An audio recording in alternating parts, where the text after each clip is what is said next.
Voilà, donc, parce qu'en fait, comme ça a déjà été évoqué par Jean-Pierre Lebeau, il y a des choses qui sont communes à tous les parcours. Et ça, c'est quand même intéressant parce que ça permet d'avoir une réflexion un peu générique sur cette question des parcours.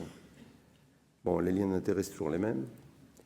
Les étapes du parcours, pour à peu près, pour la plupart des pathologies chroniques, c'est peut-être un peu différent pour le cancer, c'est à réfléchir, mais enfin, pour la plupart des pathologies chroniques, c'est toujours la même chose. Il y a toujours du dépistage, il y a toujours un diagnostic, un bilan initial, toujours une prise en charge initiale avec deux volets, un volet qui tourne autour de l'éducation, l'information du patient et l'adaptation de son mode de vie, et un volet qui tourne autour des traitements médicamenteux et non médicamenteux.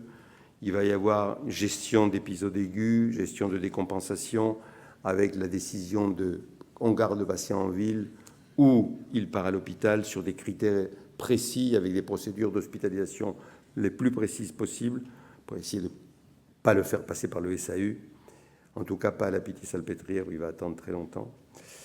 Et puis il y a des critères aussi et des procédures de sortie de l'hôpital, tout ce qu'on appelle les soins transitionnels, qui finalement est une étape absolument cruciale pour réduire le taux de réhospitalisation après une première hospitalisation.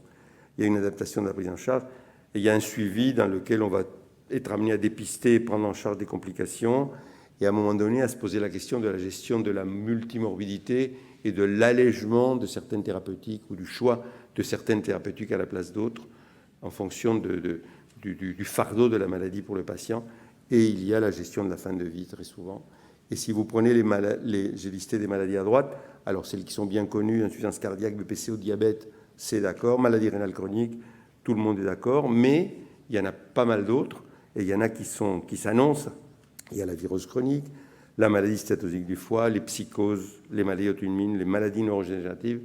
Toutes ces pathologies chroniques, elles peuvent être réfléchies avec ces grilles.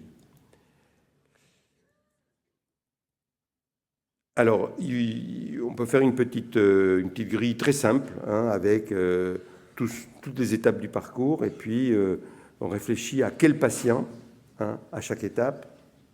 Par exemple, pour le dépistage, est-ce que ça va être sur une tranche d'âge? Est-ce que ça va être sur un signe d'appel? Est-ce que ça va être sur des patients ayant déjà une première pathologie chez qui on va aller en chercher une autre? Est-ce que ça va être plutôt médico-social ou social? Est-ce que ça va être la population des travailleurs migrants qui vivent dans les foyers du 13e arrondissement?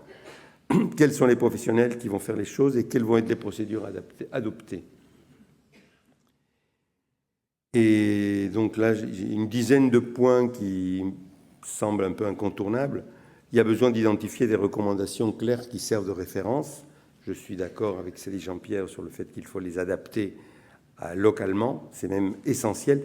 Et c'est même via le processus d'adaptation des recommandations qu'on va peut-être souder les professionnels d'un territoire autour d'un projet de parcours. On a besoin d'estimer le nombre de patients attendus à chaque étape, ne serait-ce que pour s'assurer que il y a deux écueils. Il y a un écueil, c'est le travail infaisable, c'est-à-dire il y en a trop, c'est pas la peine de se lancer, ça relève pas de la CPTS de faire ça. Ou au contraire, c'est un parcours où il y a trop peu de patients et les professionnels vont se démobiliser, ils vont se venir, se former, etc. Et puis au bout de 3 mois, ils n'auront vu personne, ils auront inclus personne dans le parcours et donc ils vont l'oublier. Le troisième point, c'est de faire l'inventaire des ressources, à la fois ressources humaines et de la somme qu'on est prêt à mettre, parce qu'il faut savoir que les gens vont devoir investir du temps à venir se former, du temps de coordination, du temps pour s'approprier les outils. Donc, il va falloir essayer de les rétribuer pour faire ça. Et aussi, voir qui est motivé, finalement. Par exemple, on travaille sur un parcours BPCO. Quels sont les professionnels qui aujourd'hui sont motivés pour faire de la spirométrie parmi les médecins généralistes et les kinés? Donc, il va y avoir souvent une enquête auprès de l'ensemble des professionnels du territoire pour essayer d'identifier ceux qui vont avoir envie de jouer le jeu avec la CPTS et pour voir aussi s'il y a éventuellement des locomotives. Et ces locomotives, on va leur proposer d'intégrer un groupe de travail. Et c'est ce groupe de travail qui va produire et valider les documents, les protocoles, les logigrammes, les informations pour les professionnels, les documents de consentement, vous avez vu, il y en a systématiquement, etc. Et puis, il faut choisir le segment du parcours sur lequel on va travailler. On ne va jamais travailler sur un parcours du dépistage aux soins palliatifs. Et donc, on va choisir en fonction de la stratégie de la CPTS et des choses qui semblent plus urgentes.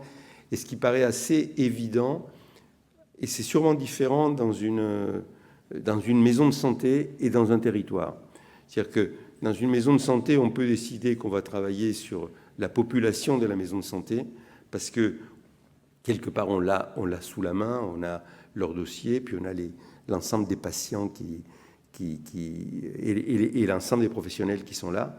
Sur un territoire, c'est vraiment beaucoup plus compliqué, en particulier si on veut partir, par exemple pour l'insuffisance cardiaque, si on veut partir de EPOF, il faut mobiliser tout le monde sur EPOF, tout le médico-social, tout le paramédical et tout le social, médical doit être capable de détecter EPOF et de savoir ce qu'il y a à faire derrière. Donc c'est important, c'est un énorme travail, alors qu'il y a quelque chose qui est probablement plus rentable à court terme, y compris en termes d'efficience pour l'assurance maladie, etc., pour la multimorbidité, c'est d'identifier les patients à la sortie de l'hôpital, c'est-à-dire après une première hospitalisation, parce que là, les patients, voilà, ils sont caractérisés, ils sont qualifiés, et on peut donc les tracer un par un. Ils sortent tous par la même porte, alors que dans le parcours qui commence par le repérage, ils rentrent tous par des portes différentes, et c'est quand même beaucoup plus compliqué à organiser.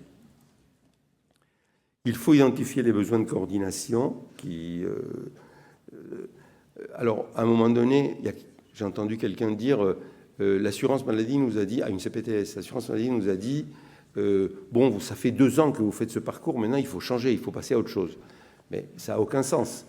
En fait, on met en place des moyens, mais c'est ces moyens qui manquent. Et c'est pour ça que les choses ne fonctionnent pas. Donc, si on met en place une coordinatrice de parcours, quand on va l'enlever, ça ne sera pas imprimé. Les gens connaîtront le parcours, les procédures, etc.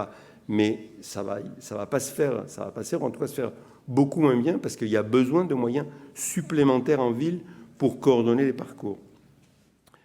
Il y aura toujours de la formation et des outils, et il y a des outils qu'on peut mutualiser. Par exemple, on peut se dire qu'on a besoin de 5 personnes qui fassent de la spirométrie dans le 13e arrondissement. Ces personnes, ça peut être des kinés, ça peut être des médecins généralistes. Il n'y a pas besoin que tout le monde le fasse.